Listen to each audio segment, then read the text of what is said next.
G'day, folks. Adam from Archived back with my co-host Pat from Concrete Links. We're on episode 2 of Archived. Episode 1, for those that listened in or watched along, we sort of broadly touched on, the various sort of elements of a bit of a golf rebellion going on and change and transition. We did talk somewhat about apparel and fashion and those sort of things. We're going to go deeper today. So, fashion wars, when tradition meets rebellion. So here's kind of my opening sort of preamble here. So, collared shirts, no denim, soft spikes only. Golf's dress codes were designed to keep people out as much as to maintain aesthetics. But the fashion war is on and the rebels are winning it. In this episode, we are going to touch on how golf apparel has become a battleground. Now, there's both positive and negative connotations going on there. And in episode 1, Pat, we sort of hinted at those brands that we're admiring. We mentioned a couple of stuffy brands that haven't really innovated, in years or decades. So we get to go a little bit deeper here, and I'm going to start with dress codes. I mentioned a couple of times in episode 1, I'm not the most fashionable guy. So, kind of what's happened with me is I'm a late comer to golf. Whilst I played on and off over the years, it wasn't until I joined my local golf club, Capera, and the kind of the ritual starts. And I think being out on course and seeing what everyone else is wearing is often an influence. You sort of go into the pro shop and it's the same thing, FootJoy polos and shorts. You go to any big box golf store, it's the same thing again, just different colors, prints. So for me, technically, I'm 50 now, and I don't have a lot of patience or time. I've transitioned very quickly and very easily into grumpy old man kind of phase of my life. So anything that I don't need to think about is pretty okay with me. So my wardrobe currently is just filled with FootJoy polos and 12 different shades of blue and navy of Adidas golf shorts, eight pairs of FootJoy Pro Wick socks. On the shoe front, that'll be another episode. I'm really interested in shoes. I'm actually on a journey to try every brand of golf shoe that I can kind of get my hands on. I've gone through 12 brands already, and I keep landing back on the Code Chaos Adidas, Boost, which I have about 4 different shades of white and grey. So from my perspective, I'm not too sure I'm qualified to go deep into fashion and apparel, Pat, but that's why I've got you, right? So I want to know your experience with dress codes and history and what you like, what you don't like, some overall observations, because I'm happy to just be compliant. I want to disrupt, and I promote brands that disrupt, but yeah, I can't be bothered. What say you on this matter? Well, first of all, Adam, thank you for letting me back on your show. Hopefully, my spicy takes didn't scare too many people away. Just before we sort of proceed, I want to just sort of give an honourable mention in terms of if we're talking golf adjacent suitable shoes. This is the Solomon XT6. Quite simply, the most versatile shoe that you can possibly have. Great for hiking, great for walking, but unbelievable for golf. Uh, with regards to um, sort of like on course attire, I'm quite lucky enough to sort of have seen sort of a couple of generations, I suppose. I when I was younger, as we mentioned in episode 1, when I was younger, I was a junior at one of the more prestigious clubs in the northwest of England, a place called Sandyway.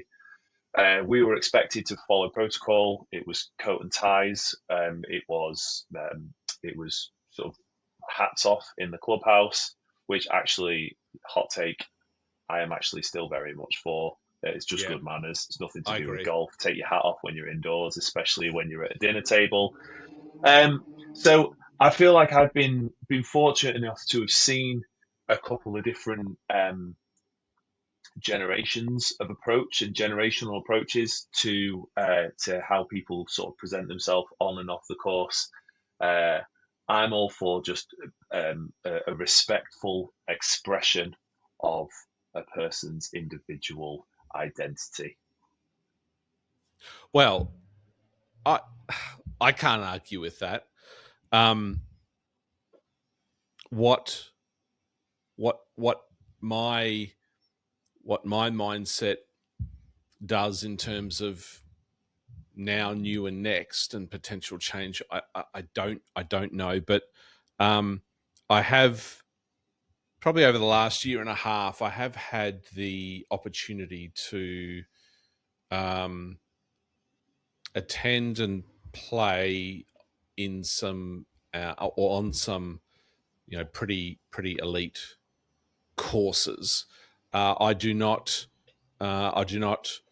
sort of spend a lot of time at private courses in Australia. I'm a member at a course that allows social golf, but I've been through the likes of Al Woodley, Hankley Common, kind of over on your side of the world. Just last month, I came back from playing the Olympic Club in San Francisco. Um, Incredible Yeah, course, love rubbish. incredible dress rules as well. But Cal Club and others. Um, I I'm generally pretty compliant in terms of shorts, belt, tucked in FootJoy polo shirt. But as I said, I'll potentially change. Um, do you do you see? I want to talk about women's golf for a moment, because I don't know what is going on in your feed on Instagram, but my feed is just blowing up with women getting into golf, and I'm talking all ages, and they they are that those that I'm observing are new to the sport, of course, and I'm finding that what they wear is not only central to their investment in golf. Um, it's also extremely um, disruptive from traditional dress. Now, in saying that, of course, when you look on various tours around the world, the women, particularly the South Korean women, have really introduced some sick outfits. So I'm finding I'm jealous. I think I'm jealous of the women, not only in golf now, but that are coming in, because they don't have any baggage when it comes to sort of legacy and history. Um, Women, and it's not just on the golf course; it's like clubs and pubs and other places. Like I recently travelled back from the US, and I'm a platinum Qantas club member, and yes, I was wearing Crocs. Okay, I got Ooh. off. Uh, hey. So I wore them on the flight, and I had sort of sneakers, but they were in checked baggage, and I rocked up to the business lounge at Qantas, and they wouldn't let me in because I had Crocs. So, but I felt like, if a woman would have sort of walked by and had Crocs, but had sort of some good looking attire on, they probably would have let them in. So I'm really jealous of just the versatility that I'm seeing in women's apparel at the moment. Um, is that just me, or have you got any observations around that?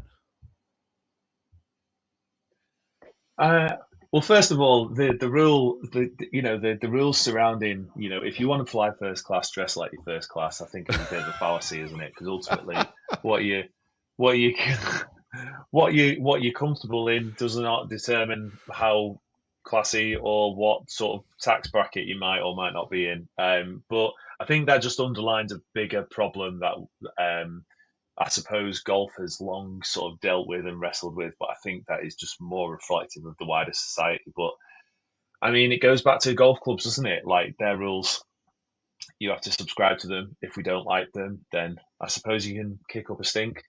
But where's the merit in that? And there's not much point in wasting energy trying to change someone's mind that it's already made.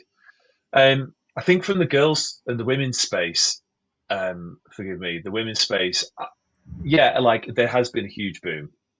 And I think that it just sort of further highlights what we were saying in the last episode that social media is an amazing tool. I feel that there are some creators in particular who have done a really good job at kind of harnessing the ability to laugh at themselves. Simple as Mm, that. mm. And I would say historically and anecdotally, guys just aren't very good at that. It's just Yep.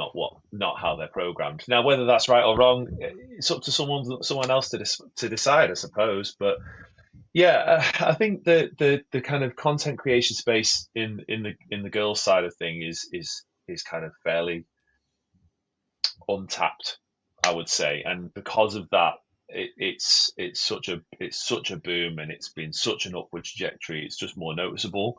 Um, I would agree that I'm fairly envious of the space as a whole, and how kind of diverse it is.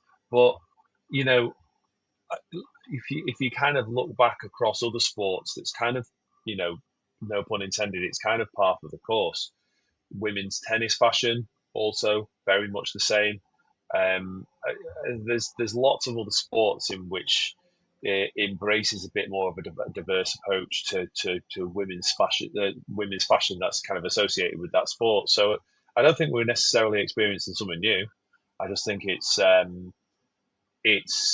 finally kind of like entered the lexicon and entered the conversation that, it's a welcoming sport. It should be a welcoming sport.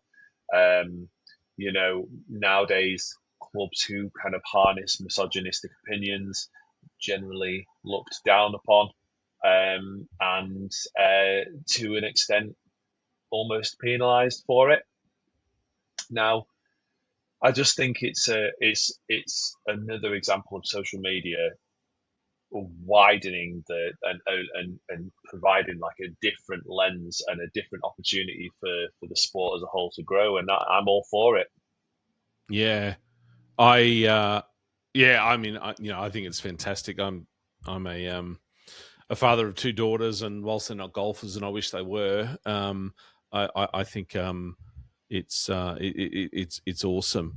Um, I I I remember in episode one, Pat, we had a little conversation. Jason Day, Malbon, sort of trying to pick a moment or key moments in the last little while that we've seen sort of disruption, sort of, catalyzed. We also touched on sort of Tommy. So I want to continue that conversation for a moment.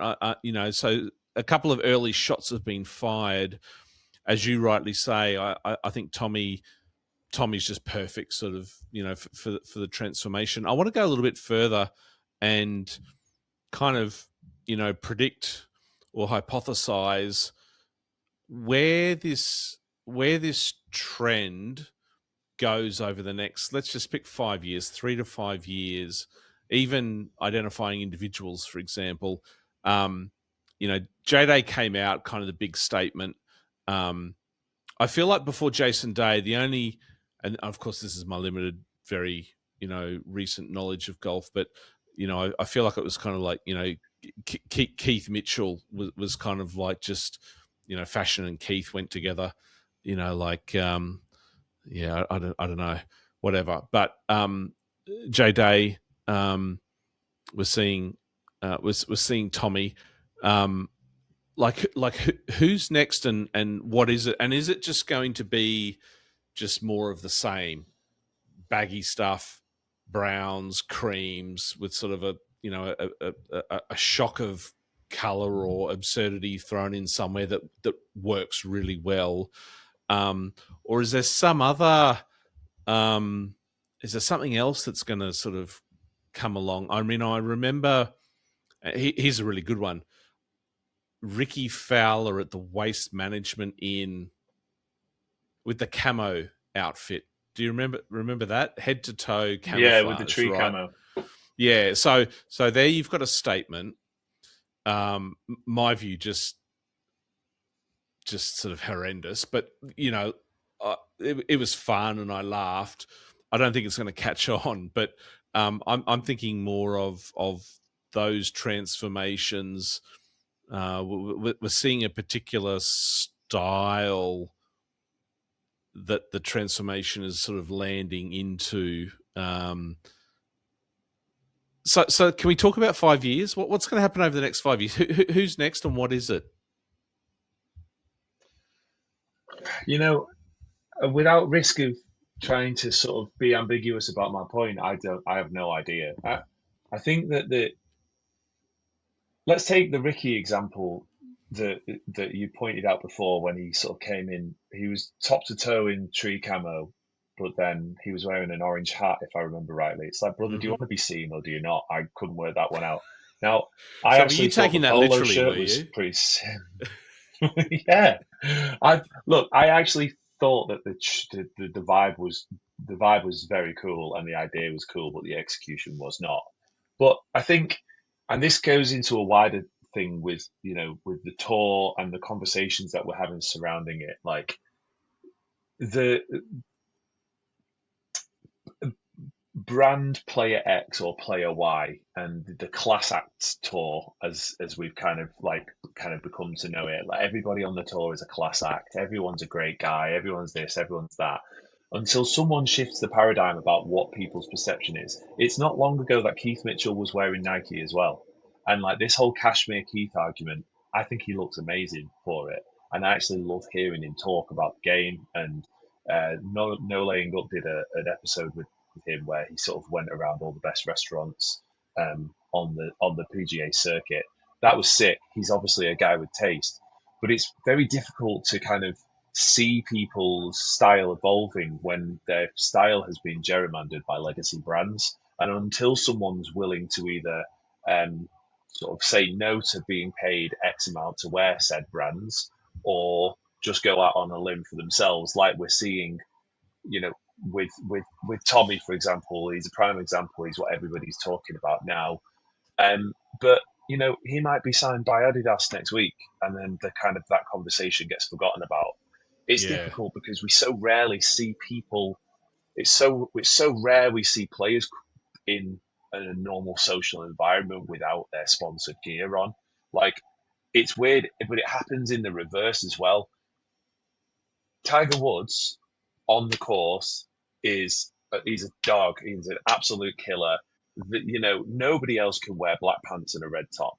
It looks ridiculous on absolutely any player. Yeah. But off the course, it's wild how crazy some of the gear he wears is. And this is coming from someone who likes Sunday Red. Um, but historically, he's had some absolute howlers off the course fashion, and so it's difficult to sort of just to predict where something's going to go in that kind of context. Now, I think the rise of like the identity surrounding a player will give sort of little indicators, but I don't think it's cut and dry to say that player X is going to look like this. But then you look at it in hindsight and you're like, yeah, it does fit. Garrick Higo, perfect for Melbourne, which is why I think Tommy's probably going to end up wearing Melbourne at some point. But you would have never pointed to Jason Day. You would have never Mm. pointed to Charlie Hull. You'd have Yeah. never pointed to certain players. And I think that's almost the mastery behind it. We mentioned Manners in the last episode. Obviously, Dan Rappaport from scratch, and his own social channels. He's signed with Manners, but I am really, really, really intrigued to see who they decide to try and pursue from a sponsorship perspective, Yeah, because I yeah, think that as and when they do that, is if they can get themselves onto the PGA Tour, I think that that's going to completely shift the yeah, perspective and shift their paradigm and take them to an entire new level, of which I reiterate, I'm a huge fan, but I can't say that I'm not exceedingly jealous of it because they're just brilliant. yeah, yeah. So, okay, let me ask you this question: has the Minwoo Lee Lululemon thing kind of worked?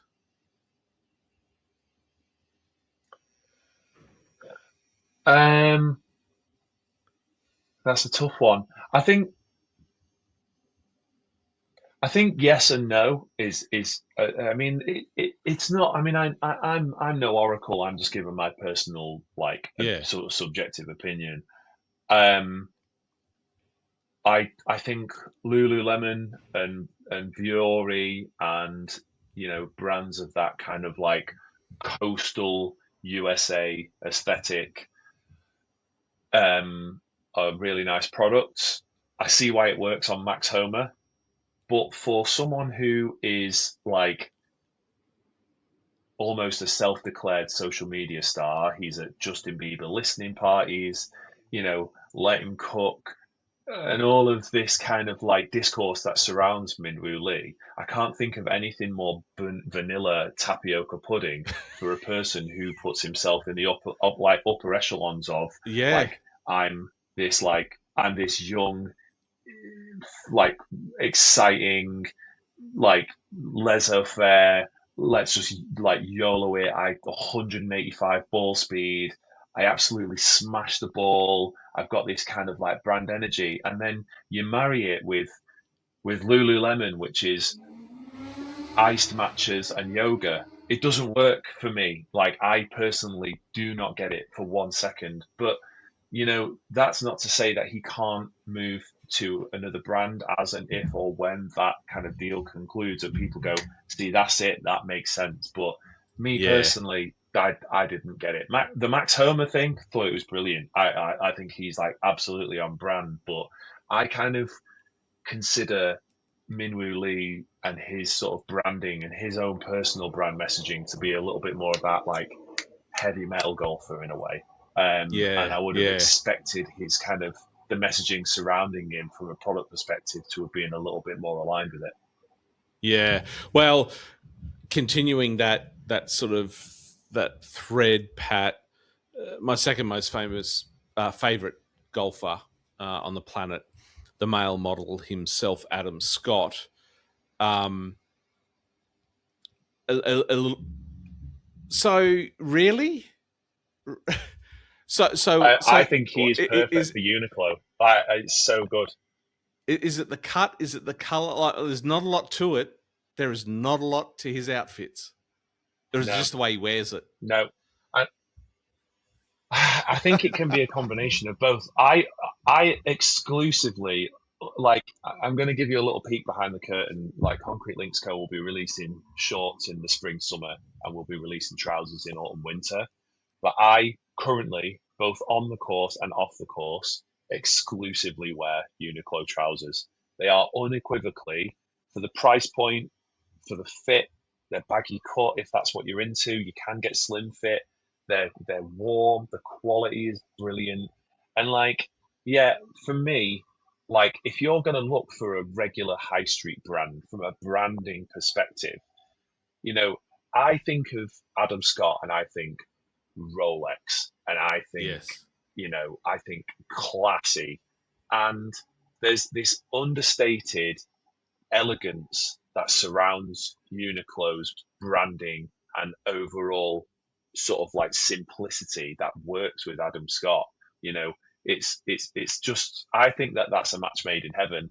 I get why people don't like Uniqlo. It took me a really long time to feel comfortable in it, but I feel like once you find that one piece, it's a little bit like it's a bit like it's a bit like listening to Pantera or Slayer for the first time. It sounds like noise until you hear that one song, and you're like, I Mm. know, I kind of get it. And then it opens all different avenues. It's a bit like hearing that house track that you're like, oh, it just sounds like thumping. And then you hear that one beat, and you're like, I know, I get it. Same with hip hop. It's the same with clothes. Like, all it takes is for that brand to have 1,000 little keys, and they're trying to unpick everybody's lock, and once you get it, that you're in. And I just think Adam Scott, in terms of the messaging, he elevates Uniqlo as well as he looks great in it. And I just think more power to them. I thought that was perfect. Yeah. Okay. Um, yeah. I mean, he wears clothes beautifully. Um, if you're into those clothes, He's a handsome well, guy. yeah. Well, I know yeah, I know. No more to be said there. But is there? There's. Do they sponsor any other player? Like, it's not. I don't see it really. Yeah. Okay. It's an Adam Scott thing. I, Maybe that just works. I think it is.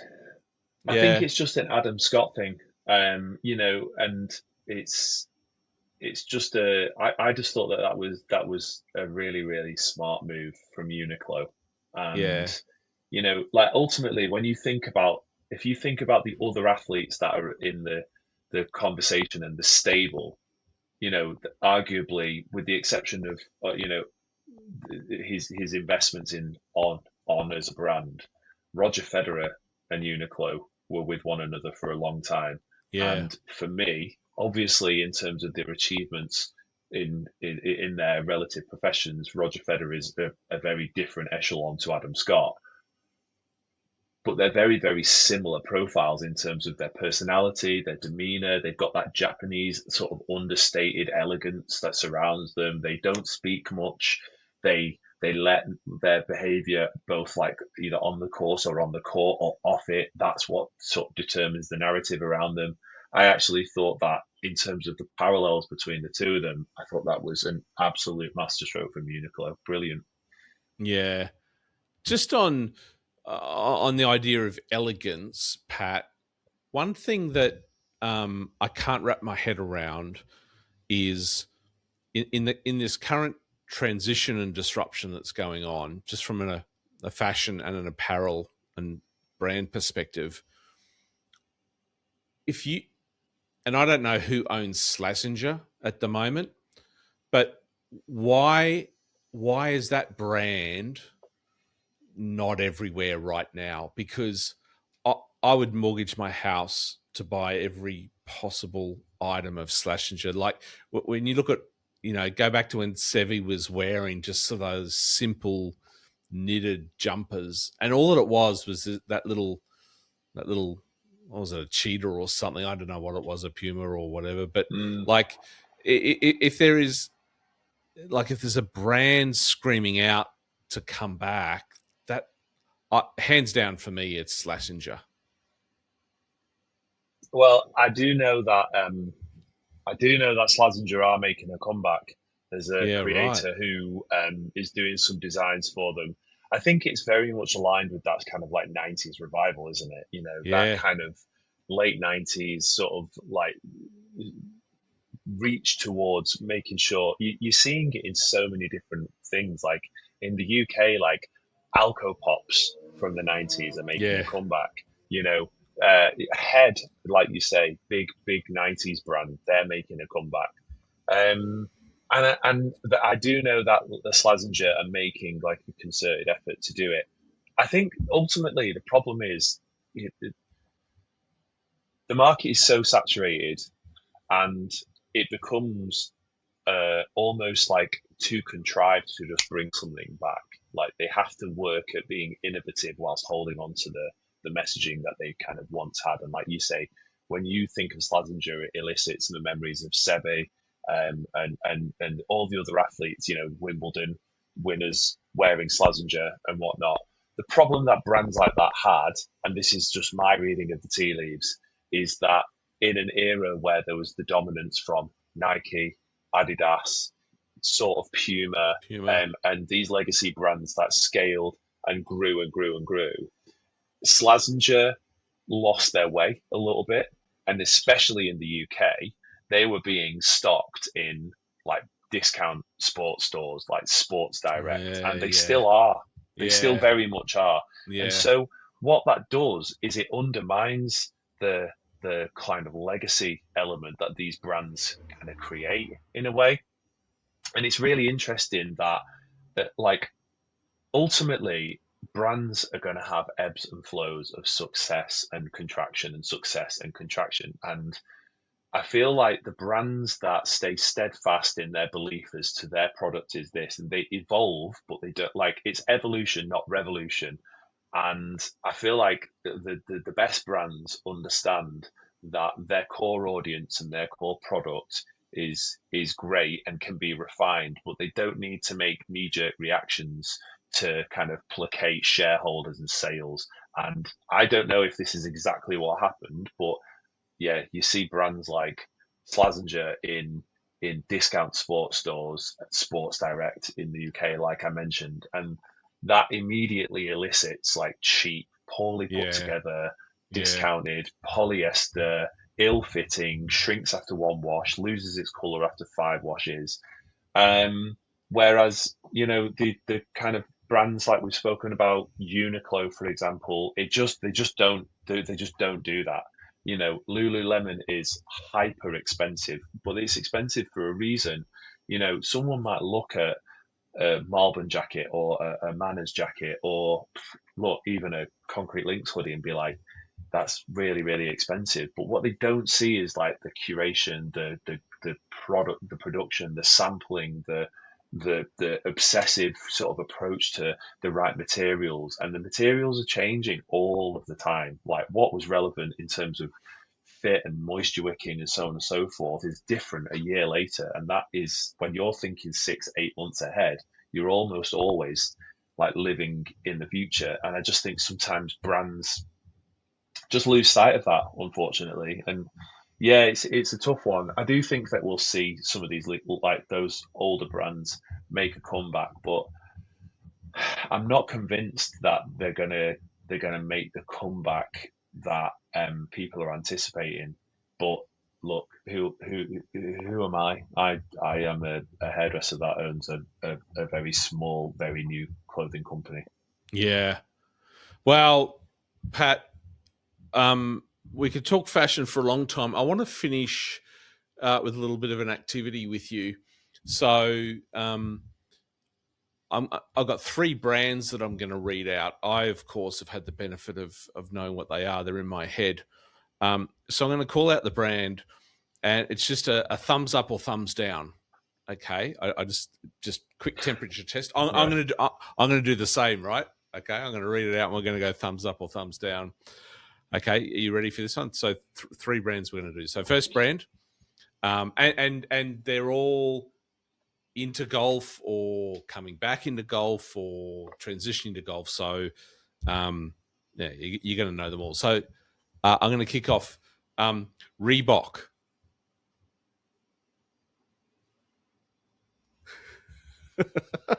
You had to think about that, didn't you? You had to think about that. Okay. You know what? Okay. It's a brand that originated. A lot of people don't know this, but it's a brand that originated in Bolton in Greater Manchester. Yeah. Oh, I didn't know it was. So Oh, right. that's Okay. that Yeah. that's Right. why I hesitated a little bit. I feel like I should remain Are you steadfast too with close to it? my Are you? northwestern. No, Yeah. Right. not necessarily. I think I grew up in the '90s, and Reebok was really cool, but it's a really good example of brands that lost their way. I think the only good thing that they've done is their collaboration with Manners last year. I thought that was brilliant, Yeah. but Yeah. they rather than um that was so cool. And it's not that I don't like or respect Reebok by any stretch, right? They're a huge brand, household name, but it feels like they make a product that does well, and then they don't work with the momentum. Like, why are we not seeing another Manners Reebok drop? Like, Yeah. why is that Yeah. not entered the conversation? Why are they not? They sponsored Bryson DeChambeau. Like, regardless of what you think of Bryson, he's one of the Mm, best players on the planet. Like, it's as mm, simple as that. No debate yeah. about that. So they are making it's like they're starting a conversation, a handshake, and then they're just like exiting Yeah. left. I Yeah. think that is bizarre.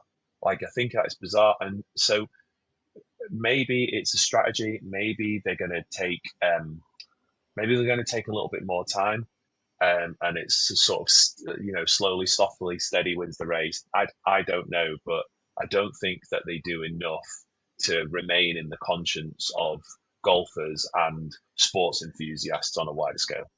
Okay. So that was a thumbs up from me, thumbs down from you. Next brand is Adidas. Oh, Pat, come on. Can I remain indifferent? Oh, okay. Fine.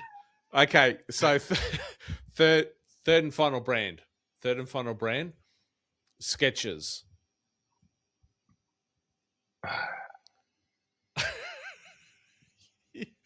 Yeah. Okay. Right. I'm told though.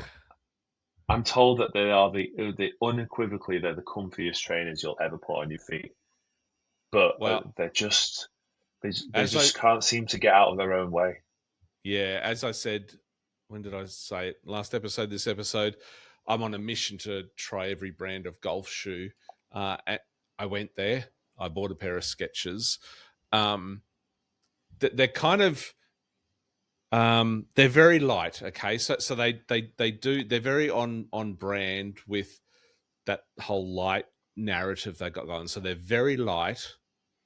They are very comfortable on the inside, but the outside just looks rubbish and it feels rubbish. There's like this hard plastic stuff, and so everything on the outside is absolutely wrong, but on the inside it is so right. Yeah, Yeah, yeah. I know. I feel like Skechers. I feel like Skechers are like the type of shoes that they just. I'm sure that they're very, very comfy, but for a millennial who is still very much susceptible to this, they are just inherently uncool. Yeah, yeah. Well, look, we're gonna. This has prompted me to probably make sure we have an emergency podcast in the next little while to go deeper into sort of some of these brands, so that you can sort of we get some thumbs up on the up on the register here. But look, Pat, that's episode 2 in the bin. We're done. Thanks so much. A couple of episodes coming up where I'm chatting with a couple of other partners, but we're then going to be back with you again in a few episodes. Can't wait, my friend. We will see you soon. Stay warm. Thanks, brother. I'll speak to you later. Okay. See ya.